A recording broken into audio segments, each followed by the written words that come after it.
Hello students, this is Mrs Gunjan Ojha from government college Chhura. हमारा आज का टॉपिक है degeneration and regeneration of neuron. इस टॉपिक में हम लोग जो पॉइंट्स कवर करेंगे वो है introduction, then causes of injury, nerve fibre में इंजरी होने के कारण डीजनरेशन होता है, देन क्लासिफिकेशन ऑफ इंजरी जिसमें हम पढ़ेंगे neuropraxia, axonotmesis, neurotmesis, then 4th degree, 5th degree, और डीजनरेशन में पढ़ेंगे एंटीरोग्रेड, रिट्रोग्रेड एंड ट्रांसन्यूरल। उसके बाद आएगा हमारा criteria of regeneration and lastly आएगा रीजनरेशन। तो यहाँ हम इंट्रोडक्शन में देखते हैं कि हमारी जो भी पेरिफेरल नर्वस सिस्टम की जो नर्व्स होती हैं उनमें रिपेयर होने की टेंडेंसी होती है, बट सेंट्रल नर्वस सिस्टम वाली रिपेयर नहीं हो पाती। उसका सबसे बड़ा कारण ये होता है सेंट्रल नर्वस सिस्टम में जो भी शीथ है माइलिन की, वो श्वान सेल की बजाय ओलिगोडेंड्राइट से बनती है, और ओलिगोडेंड्राइट एक्सप्रेस करते हैं न्यूराइट ग्रोथ इनहिबिटरी प्रोटीन NGIP, जो कि उसके अलावा मेम्ब्रेन में नोगो A उसके सरफेस पर उपस्थित होता है, ये रिसेप्टर होता है, और सेल की माइलिन, CNS का माइलिन, ये तीनों चीज़ें जो हैं पूरे उसको माइलिन को सिक्रेट नहीं होने देती, और यही सबसे बड़ा फैक्टर होता है कि CNS में रिपेयरिंग नहीं हो सकती है टिश्यूज़ की। ये इनहिबिटरी फैक्टर्स जो हैं सेल की ग्रोथ को रोक लेते हैं, जबकि पेरिफेरल नर्वस सिस्टम में ग्रोथ फैक्टर जो है वो माइलिन की शीट का सिक्रीशन होने देता है। श्वान सेल वहाँ पर लिविंग बचते हैं, जिसके कारण से वहाँ पर शीट का सिक्रीशन हो सकता है, और शीट का सिक्रीशन होने के कारण से पेरिफेरल नर्वस सिस्टम की नर्व्स जो हैं यूजुअली रीजनरेट कर लेती हैं। फिर injured nerve fibre shows various changes in nerve fibre and nerve cell body, all these changes together called degenerative changes. या तो उसके फाइबर में चेंज होगा या तो उसके साइटोन में चेंज होगा, और ये दोनों रिट्रोग्रेशन की तरफ यानी नेगेटिव की साइड आएंगे, इसलिए डीजनरेटिव चेंजेस कहलाएंगे। अब यहाँ पर रिपेयरिंग जो है वो डिपेंड करेगा कि नर्व की किस साइट पर, किस जगह पर चोट लगी है और किस एक्सटेंट तक डैमेज है। अभी आगे हम क्लासिफिकेशन देखेंगे जिसमें हम देखेंगे कि कौन कौन से हिस्से को नुकसान पहुँचता है और उसके बाद नर्व का सर्वाइव करना संभव नहीं हो पाता है, या कितनी चोट लगी है तो वो रिपेयर कर लेगी खुद को। And this repairing of nerve fibre is called as regeneration of neuron. यहाँ पर हम एक स्ट्रक्चर देख रहे हैं PNS की नर्व का, ये हमको दिखाई दे रहा है। इसमें जो सबसे बाहर का हिस्सा है ये इसका एपिन्यूरियम है। यहाँ पर इस एपिन्यूरियम के अंदर ये यहाँ पर एक गुच्छा है नर्व फाइबर्स का, जिसको कवर कर रखा है पेरीन्यूरॉन ने, और पेरीन्यूरॉन के अंदर उपस्थित है एंडोन्यूरियम, और इस एंडोन्यूरियम के अंदर उपस्थित है एक्सॉन। ये स्ट्रक्चर आप देख सकते हैं, ये एक्सॉन आया, ये नर्व नोड ऑफ रेनवियर आ गई, ये आपकी माइलिन शीथ आ गई श्वान सेल के कारण सिक्रेटेड, और ये एक्सॉन आ गया। तो यहाँ पर बार बार अभी जब हम क्लासिफिकेशंस पढ़ेंगे तो उन क्लासिफिकेशंस में बार बार टर्म रिपीट होगी, एपिन्यूरियम, पेरीन्यूरियम और एंडोन्यूरियम। तो एंडोन्यूरियम सबसे अंदर की लेयर है, उसके बाहर की लेयर पेरीन्यूरियम है, और सबसे बाहर की लेयर जो है वो एपिन्यूरियम है। सो अब हम देखते हैं कॉजेज ऑफ इंजरी, चोट लगने के कारण क्या क्या होते हैं। पहला सिंपल सा कारण है कंप्रेशन और crushing of tissues causes injury to the nerve cell. किसी भी चीज़ के कारण से नर्व्स पर दबाव आ जाए, अब वो कुछ भी हो सकता है वो सूजन के कारण हो सकता है टिश्यूज टियर वियर हुए हों, या चोट लगने के कारण फिजिकल इंजरी, मैकेनिकल इंजरी, किसी भी तरीके की इंजरी। उसके बाद है compression of surrounding tissues, nerve के अलावा आसपास के टिश्यूज़ में कोई प्रॉब्लम हुई हो जो कि ब्लड के फ्लो को उस जगह पर आने से रोक लेंगे। ब्लड का फ्लो रुकेगा तो ऑब्वियसली वहाँ पर ऑक्सीजन का सप्लाई कम होगा, ऑक्सीजन का सप्लाई कम होगा तो ऑब्वियसली नर्व सेल का सर्वाइवल डिफ़िकल्ट हो जाएगा, और जब ब्लड का सप्लाई कम होगा तो वहाँ पर इश्चीमिया हो जाएगा। Then complete breakage of nerve fibre, पूरी तरीके से टूट जाए nerve fibre. Symptoms include loss of motor and sensory functions, और उसके अलावा हो सकता है कभी टॉक्सिन्स के कारण हो। टॉक्सिसिटी हम पढ़ते हैं जिसमें हम देखते हैं लेड है, या फिर टिटनस बैक्टीरिया का कुछ टॉक्सिन्स हैं जो कि डैमेज कर रहे हैं नर्व फाइबर को। इस तरीके की कोई भी चीज़ हो सकती है जो कि इंजरी कॉज करेगी नर्व फाइबर को। अब यहाँ हम देखते हैं क्लासिफिकेशन, इंजरी का क्लासिफिकेशन। यहाँ 5 कैटेगरीज हमने बनाई हैं। सबसे पहले कैटेगरी है 1st डिग्री, जिसे हम न्यूरोप्रेक्सिया कहते हैं, या फिर उसको सैडन्स न्यूरोप्रेक्सिया कहते हैं। सैडन एक वैज्ञानिक थे जिन्होंने क्लासिफिकेशन किया था नर्व फाइबर के चोटों का। उसमें अलग अलग कैटेगरीज बनाई थी, जिसमें सबसे कम नुकसान हो नर्व फाइबर को, थोड़ा ज़्यादा हो मॉडरेट टाइप का और सबसे ज़्यादा। इस तरीके से 3 कैटेगराइजेशन किए थे और उसी कैटेगराइजेशन को हम यहाँ पढ़ते हैं। पहला है न्यूरोप्रेक्सिया। यहाँ पर high pressure on damage tissues causes occlusion of blood flow को रोक लेता है। Reducing blood supply to the area causing hypoxia, उस पर्टिकुलर जगह तक ब्लड नहीं जा पाता, और हाइपोक्सिया का मतलब होता है ऑक्सीजन की कमी हो जाना। This pressure and hypoxia causes mild demyelination, और यही कम ऑक्सीजन मिलने के कारण माइलिन की शीट जो है वो ब्रेक होने लगती है। ब्रेक होकर वो बीडेड फॉर्म बना लेता है, मोती जैसी कंडीशन बना लेता है। और जब माइलिन इनकंटिन्यूअस हो जाता है, टूट जाता है, तो फिर वो नर्व इम्पल्स कंडक्शन को आगे नहीं बढ़ा पाता है, इसीलिए उसका टेम्परेरी लॉस ऑफ कंडक्शन होता है बिकॉज ऑफ डीमाइलिनेशन।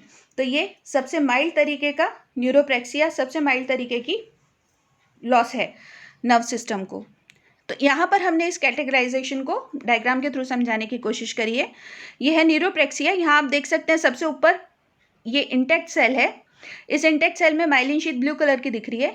यहाँ पर आप देख सकते हैं न्यूरोप्रेक्सिया के केस में ये पूरी छोटे छोटे टुकड़ों में या बीडेड अपीयरेंस जिसको हम कहते हैं वो वाली यहाँ पर अपीयर हो गई है। ये माइल्डेस्ट है और इसको रिपेयर किया जा सकता है, but it will take some months to get repaired and retain its function. Myelin sheath को बनने में थोड़ा टाइम लगेगा। उसके बाद दूसरी कैटेगरी है एक्सोनॉटमेसिस। यहाँ पर देख रहे हैं आप माइलिन शीट को लॉस हुआ है, लेकिन एक भी चीज़ ध्यान से देखेंगे आप यहाँ पर न्यूरिलेमा इंटैक्ट है। जो सबसे बाहर की लेयर है, हरी वाली पतली लाइन दिख रही है, वो इंटैक्ट है। भले ही अंदर की लेयर्स को चोट लगी है, एक्सॉन का फाइबर भी भले ही रिड्यूस हो गया है, बट उसका कनेक्शन टूटा नहीं है और उसमें ऊपर की न्यूरिलेमा जो है वो इंटैक्ट है। और लास्ट है न्यूरोटमेसिस। न्यूरोटमेसिस में आप देख रहे हैं यहाँ पर एक ग्रीन वाली लाइन भी टूट गई है। ये ग्रीन वाली लाइन टूटने के कारण से यहाँ पर इनका कनेक्शन नहीं बन पाता है, तो भविष्य में इसके रीजनरेशन के चांसेस जो हैं वो पूरे खत्म हो गए हैं। या फिर अगर करना भी पड़ेगा, अगर इसको ठीक करना है तो सिर्फ ऑपरेशन ही इसका एकमात्र तरीका रहता है। तो इस तरीके से हमने 3 मुख्य कैटेगराइजेशन देखे। न्यूरोप्रेक्सिया जिसमें केवल माइलिन को छोटा नुकसान पहुंचता है जो जल्दी रिपेयर हो जाएगा। दूसरा हमने देखा एक्सोनॉटमेसिस जिसमें कि माइलिन शीट को नुकसान होता है लेकिन रिपेयर हो जाता है। और लास्ट हमने देखा न्यूरोटमेसिस जिसमें कि सर्जरी ही लास्ट ऑप्शन रहती है, इसका ट्रीटमेंट रहता है। अब हम सेकंड डिग्री देखते हैं जिसको हम एक्सोनॉटमेसिस कह रहे हैं। यही वेलेरियन डीजनरेशन का भी बेस है। यहाँ पे क्रॉनिक प्रेशर पड़ने के कारण से एंडोन्यूरियम जो है वो तो इंटैक्ट रहता है और बाहर का जो है कंप्लीट रिपेयर और attaining original condition is possible. वो वाली जो कंडीशन हमने देखी थी वहाँ पर पीछे वेलेरियन वाली, यहाँ पर ये देखिए, ये एक्सॉन जो है वो अंदर की जो लेयर है एंडोन्यूरियम वो ठीक रहेगा, एक्सॉन वाला ठीक रहेगा, बाकी उसके ऊपर की लेयर्स जो हैं वो डैमेज हो गई हैं और रिपेयर की जा सकती है। थर्ड डिग्री है न्यूरोटमेसिस। इसमें सीवियर डैमेज होता है जिससे कि एंडोन्यूरियम में भी डिस्टर्बेंसेस होते हैं, इसकी रिकवरी इनकम्प्लीट होती है। फोर्थ डिग्री में एपिन्यूरियम और पेरीन्यूरियम जो हमने कवरिंग्स देखी थी, कुछ बंडल के ऊपर एक जो कवरिंग थी एपी और सबसे बाहर जो थी वो पेरी, ये सब भी डिस्टर्ब हो जाती हैं। फेसिकुलर डिसऑर्गेनाइज, पूरा जो वो एक गुच्छा था नर्व्स का वो पूरा डिस्टर्ब हो जाता है, कॉजिंग पुअर रिकवरी। और फिफ्थ डिग्री में ऑपरेशन के अलावा कोई और चारा नहीं रहता। इस तरीके से कैटेगराइजेशन है हमारा इंजरी का। अब देखते हैं डीजनरेशन। डीजनरेशन में हमने 2 कैटेगरीज बना ली हैं, एंटीरोग्रेड और रिट्रोग्रेड। जिस जगह चोट लगी है, चोट से आगे वाला हिस्सा रिट्रोग्रेड डीजनरेशन शो करेगा और चोट से पीछे वाला हिस्सा जो है वो एंटीरोग्रेड डीजनरेशन शो करेगा। यहाँ ये आप डायग्राम देख सकते हैं। यहाँ पर इस जगह पर चोट लगी है, यहाँ पर इंसिजन आया है, तो इसके पीछे का जो हिस्सा है ये एंटीरोग्रेड डीजनरेशन शो कर रहा है और इसके आगे का जो हिस्सा है वो रिट्रोग्रेड रीजनरेशन शो कर रहा है। तो इसको अब हम देखते हैं एंटीरोग्रेड डीजनरेशन क्या है। एंटीरोग्रेड डीजनरेशन में एक्सॉन का distal to injury shows degeneration called as Wallerian degeneration. यही वेलेरियन डीजनरेशन है। ये चोट लगने से कुछ ही घंटों के अंदर शुरू हो जाता है और इसका काम 3 महीने तक चल सकता है, ब्रेकिंग का, डीजनरेशन का। यहाँ पर एक्सॉन सिलेंडर जो है वो फूल जाता है, फूल कर छोटे छोटे टुकड़ों में टूट जाता है। एक्सॉन सिलेंडर क्या है, वो जो बीच का रेड वाला हमने अभी स्ट्रक्चर देखा था पीछे डायग्राम में, वो रेड कलर का टूट जाता है और टूटने के बाद वो डेब्रिज बना लेता है। छोटे छोटे टुकड़े बना लेता है, डेड टिश्यूज़ बना लेता है। अब वो बनाने के बाद में नेक्स्ट एक्सॉन के टर्मिनल्स के ऊपर एंजाइम्स फंक्शन करते हैं और फंक्शंस करने के कारण से एक्सॉन के जो टर्मिनल्स होते हैं, जो एंड्स होते हैं, वो अपने टारगेट ऑर्गन को छोड़ देते हैं। मान लीजिए उसमें न्यूरोमस्कुलर जंक्शन बना हुआ होगा उसके एंड पर, तो ये धीरे धीरे उससे रिट्रैक्ट होने लगेगा और छूट जाएगा, उससे अलग हो जाएगा। श्वान सेल फूल जाते हैं, माइलिन शीट डिसइंटीग्रेट होनी शुरू हो जाती है और वो फैट ड्रॉपलेट्स में कन्वर्ट हो जाती है with in 10 days of injury. जब से चोट लगी है उससे 10 दिन के अंदर माइलिन की शीट भी टूट जाती है। तो यहाँ पर दो चीज़ें हमने टूटते हुए देख ली, एक्सॉन का सिलेंडर टूट गया, उसके बाद में माइलिन शीट का भी नुकसान हो गया। लेकिन यहाँ पर श्वान सेल सर्वाइव करेंगे। श्वान सेल अगर सर्वाइव करते हैं तो फ्यूचर में रिकवरी हो सकती है, लेकिन अगर वहाँ पर श्वान सेल भी सर्वाइव नहीं करे और न्यूरिलेमा भी नहीं बचा तो फिर इसके रीजनरेशन के चांसेस पूरे ख़त्म हो जाएंगे।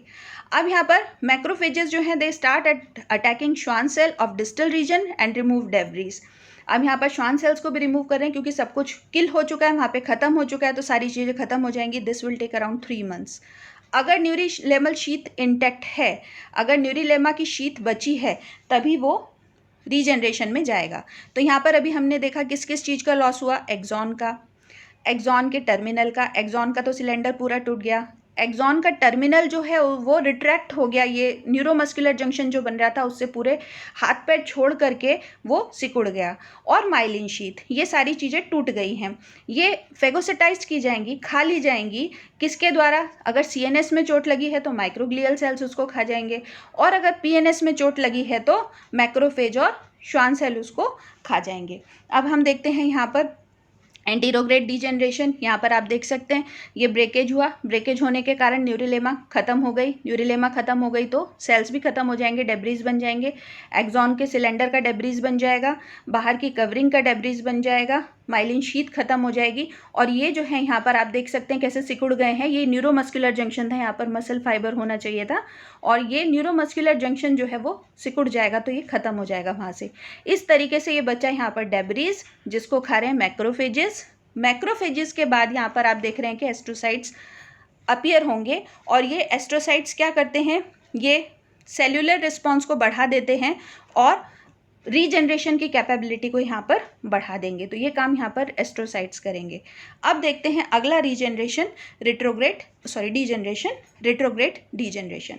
अब रिट्रोग्रेड डीजनरेशन जैसा कि हमने देखा था, कट लगने के आगे वाले हिस्से में जो भी डीजनरेशन होगा वो रिट्रोग्रेड डीजनरेशन कहलाएगा। ये चोट लगने से पहले वाले नोड ऑफ रेनवियर तक शो करता है। इसको समझा देती हूँ आपको डायग्राम से। ये यहाँ पर चोट लगी है, चोट लगने के बाद यहाँ ये पहला नोड ऑफ रेनवियर है, this site is first node of Ranvier after injury. तो इस जगह पर से स्टार्ट होगा ये डीजनरेशन। यहाँ पर क्या होगा, चेंजेस 3 लेवल पर होंगे, साइटोन पर होगा, नेसल्स ग्रैन्यूल पर होगा और तीसरा न्यूक्लियस पे होगा। साइटोन में क्या होगा, cyton will swell up and become round. Nissl's granule degenerate होने शुरू हो जाएंगे और टूटना शुरू हो जाएंगे और बिखर जाएंगे। ये आप देख सकते हैं यहाँ पर, ये नेसल्स ग्रैन्यूल है नॉर्मल सेल में और ये यहाँ पर डीजनरेट होने शुरू हो गए हैं। और आप देख सकते हैं कि साइटोन कितना स्वेल हो गया है, यहाँ पे नॉर्मल था, यहाँ पर स्वेल हो गया है। उसके बाद होगा ये क्रोमेटोलिसिस जो है, या नेसल्स ग्रैन्यूल के खत्म होने की प्रक्रिया को क्रोमेटोलिसिस कहते हैं। ये 24 से 48 घंटे के अंदर होगी एक्सॉन हिलॉक पर। अब क्या होगा, न्यूक्लियस भी स्वेलअप हो जाएगा, साइटोन स्वेलअप हो गया, नेसल्स ग्रैन्यूल खत्म हो गए। अब न्यूक्लियस स्वेलअप होगा जो ई-सेंट्रिक हो जाएगा, फूल जाएगा और फूल के सेंटर में से हटके साइड में चला जाएगा और ईआर भी धीरे धीरे खत्म होने लगेंगे। इस तरीके से ये सब चेंजेस होंगे रेट्रोग्रेड डीजनरेशन में। और तीसरा जनरेशन है ट्रांसन्यूरल। एंटीरोग्रेड में चोट के डिस्टल हिस्से में, रेट्रोग्रेड चोट के प्रॉक्सिमल हिस्से में, और ट्रांसन्यूरल उस पर्टिकुलर न्यूरॉन से आगे या पीछे जुड़े हुए न्यूरॉन्स में होने वाले डीजनरेशन को ट्रांसन्यूरल डीजनरेशन कहेंगे। ये चोट लगने से 24 घंटे के अंदर शुरू हो सकता है और ये साइनेप्स न्यूरॉन्स के, क्योंकि अब उसको मैसेज मिलना बंद हो गया है, जो न्यूरॉन चोट लगी है जिसको, वो मैसेज आगे कन्वे नहीं कर पाएगा। जब वो मैसेज आगे कन्वे नहीं कर पाएगा तो उससे जुड़े हुए सभी न्यूरॉन्स भी डीजनरेट हो जाएंगे। इसका एग्जाम्पल, कॉमन एग्जाम्पल है ऑप्टिक नर्व की इंजरी, जिससे कि डीजनरेशन होती है लेटरल जेनिकुलेट बॉडी में। ये यहाँ पर आप देख सकते हैं, ये न्यूरॉन नंबर 2 में चोट लगी है। न्यूरॉन नंबर 2 में चोट लगने के कारण ये यहाँ पर ब्रेकेज आ जाएगा। ये ब्रेकेज आने के कारण से ये आगे मैसेज कन्वे नहीं कर पाएगा, इसलिए यहाँ पर पीछे की तरफ एंटीरोग्रेड रिट्रोग्रेशन डीजनरेशन होगा, और आगे की तरफ भी अगर ये साइटोन भी डीजनरेट हो गया, ये भी सर्वाइव नहीं कर पाया, तो ये आगे की तरफ भी डीजनरेशन करेगा, रिट्रोग्रेड डीजनरेशन शो करेगा। इस तरीके से ये हुए डीजनरेशन। अब देखते हैं रीजनरेशन, कितने चांसेस होते हैं, किस तरीके से, क्या क्राइटेरिया रहता है न्यूरॉन के रीजनरेट होने का। तो सबसे पहली चीज़ तो ये है कि जो सिलेंडर टूटा है एक्सॉन का, उसमें चोट लगने का अगर 3 मिलीमीटर से ज़्यादा का गैप होगा तो वो रीजनरेट नहीं कर पाएगा। तो गैप 3 मिलीमीटर से ज़्यादा नहीं होना चाहिए। दूसरी चीज़, दूसरा क्राइटेरिया, उसकी न्यूरोलेमा इंटैक्ट होना चाहिए। अगर न्यूरोलेमा यानी कि बाहर की कवरिंग बचेगी तभी वो सेल सर्वाइव करेगा, रीजनरेट करेगा आगे। तीसरी चीज़ है, उसका न्यूक्लियस उसके अंदर बचना चाहिए। अभी हमने देखा था क्रोमैटोलिसिस में न्यूक्लियस फूल करके साइड में जा रहा था। अगर ये बहुत ज़्यादा प्रोसेस कंटिन्यू होता रहेगा तो हो सकता है कि न्यूक्लियस सेल में से लूज भी हो जाए, ख़त्म भी हो जाए, बाहर भी निकल जाए। अगर वो कंडीशन आ गई तो फिर सेल सर्वाइव नहीं कर पाएगा। अगर न्यूक्लियस अंदर रहेगा तभी उसमें रीजनरेशन के चांसेस रहेंगे। और चौथा और लास्ट फैक्टर है अलाइनमेंट ऑफ कट एंड्स।